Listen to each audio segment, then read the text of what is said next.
काफ़ी पेशेंट आते हैं कि एलएचआर क्या है। तो एलएचआर का फुल फॉर्म है लेज़र हेयर रिमूवल। लेज़र की मदद से आप जो हेयर रिमूव करते हैं उसको बोलते हैं एलएचआर। वो टेक्निक अलग अलग रहती है, मशीन्स अलग अलग रहता है। आप डायोड रहता है, लॉन्ग पल्स एंडियाक रहता है, एलेक्जेंडर रहता है, रूबी लेज़र रहता है, आईपीएल रहता है।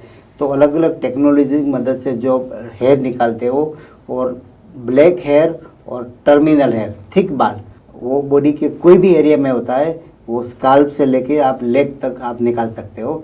कोई हेयर लाइन के लिए आता है, कोई नोज़ के लिए, कोई चिक के लिए, कोई ईयर के लिए, कोई अंडर आर्म्स प्राइवेट पार्ट, कोई आर्म लेग नेक, फुल बॉडी के लिए हेयर रिमूवल के लिए आता है। तो उसको बोलते हैं एलएचआर। हेयर रिमूवल के लिए काफ़ी टेक्निक आती है। इसमें आप वैक्सीन भी आते हैं, थ्रेडिंग भी आता है, रेजर की मदद से भी निकल सकता है। काफ़ी टेक्निक आती है। कोई घर बैठे कर सकते हैं, कोई प्रोफेशनल से करवाते हैं, कोई रेडीमेड क्रीम भी आती है।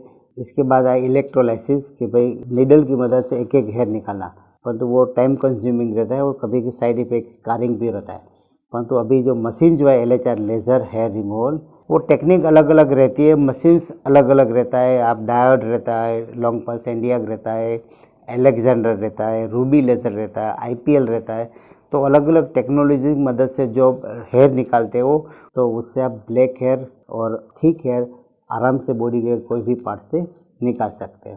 तो बाकी सब जो मेथड है वो जो टेम्परेरी मेथड है, इलेक्ट्रोलाइसिस परमानेंट है, परंतु लोकलाइज एरिया के मेनली हम वाइट हेयर के लिए यूज़ करते हैं। और एलएचआर जो होता है लेज़र हेयर रिमूवल, इसकी मदद से बाल जाता है, वो परमानेंट रहता है, mainly non hormonal dependent area के लिए। काफ़ी पेशेंट आता है कि हमने 20 सेशन किया, 30 सेशन किया, 40 सेशन किया, हेयर लेज़र हेयर रिमूवल का रिजल्ट नहीं मिलता है। कोई कोई पेशेंट ऐसा बोलते हैं कि हम गए थे यहाँ हेयर रिमूवल के लिए पर यहाँ बाल आ गया। और काफ़ी ऐसे पेशेंट बोलते हैं कि 2-3 सेशन तक फ़ायदा रहेगा, बाद में वो फ़ायदा नहीं हुआ, बाल पतला है वो इतना ही रहता है, काफ़ी बाद में कितना भी सेशन दो। तो इसके लिए 2-3 फैक्टर रिस्पॉन्सिबल है। तो मशीन रिस्पॉन्सिबल है। अगर आपके पास चाइनीज़ चीप मशीन है तो आप पैरामीटर कम ज़्यादा नहीं कर सकते, फिक्स पैरामीटर रहता है। तो वो मशीन से शुरू में तो रिजल्ट दे सका कि काफ़ी लोग जो नॉन डॉक्टर होता है और जो क्वालिफाइड डॉक्टर नहीं रहता है, तो वो जो नॉन डॉक्टर है वो भी लेज़र हेयर रिमूवल के लिए खोल से बैठ गए। परंतु इसमें बहुत दुखदायक परिस्थिति ये होती है कि अगर आपने हेयर रिमूवल स्टार्ट किया है तो फिर रिजल्ट ही नहीं मिलता, चाहे कितना काफ़ी लोग लाइफ टाइम देते हैं सेशन, परंतु इफेक्टिव नहीं है क्योंकि आप लेज़र लेते रहो, शरीर में डालते रहो, पर रिजल्ट नहीं मिलता है, फिर आप थक के बंद कर जाते हो। तो रिजल्ट नहीं मिलने का एक रीज़न है मशीन चिप टेक्नोलॉजी है, लेस इफेक्टिव टेक्नोलॉजी है।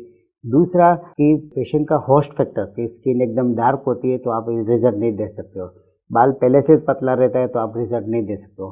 तीसरा पीसीओडी रहता है, हार्मोनल डिस्टर्बेंस रहता है, तो नया नया हेयर आ सकता है। और एक वन ऑफ द ऑल्सो एक कॉमन प्रॉब्लम जो टेक्नीशियन, अगर ट्रेन टेक्नीशियन नहीं रहता है, अनट्रेन टेक्नीशियन होता है, पैरामीटर ठीक होता है, मशीन भी ठीक रहता है, पर टेक्निक पुअर रहती है, तो भी लेज़र हेयर रिमूवल जो होता है इसका फ़ायदा नहीं रहता है।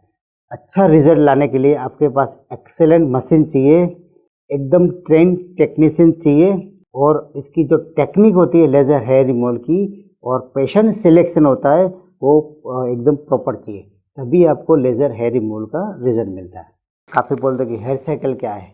जो हमारा जो पूरे बॉडी का जो बाल रहता है वो एक साथ नहीं जाता। आप देखो कीमोथेरापी देते हैं तो इसके 2-3 महीने के बाद पूरा बाल चला जाता है, उसको बोलते हैं एनाजन एफ्लुएम बोलते हैं। और किसी को प्रेगनेंसी के बाद, किसी को कोई बीमारी के बाद जो बाल जाता है उसको बोलते हैं टेलोजेनिक। इसमें 1000 के हिसाब से बाल निकलते हैं, परंतु पूरा नहीं जाता। तो हेयर साइकिल समझना बहुत ज़रूरी है। 3 साइकिल आते हैं, एनाजन आता है, केटाजन आता है और टेलोजन आता है। Anagen means growing phase. कोई बोला कि हमारा यहाँ तक बाल है, कोई नीचे तक बाल है, तो मीन्स वो बाल 5 साल तक 7 साल तक ग्रो रहता रहेगा, तो वो जेनेटिक रहता है। किसी की हेयर साइकिल बहुत लंबी है, मीन्स एनाजन जितना लंबा इसका इतना आपका हेयर की लेंथ लंबी।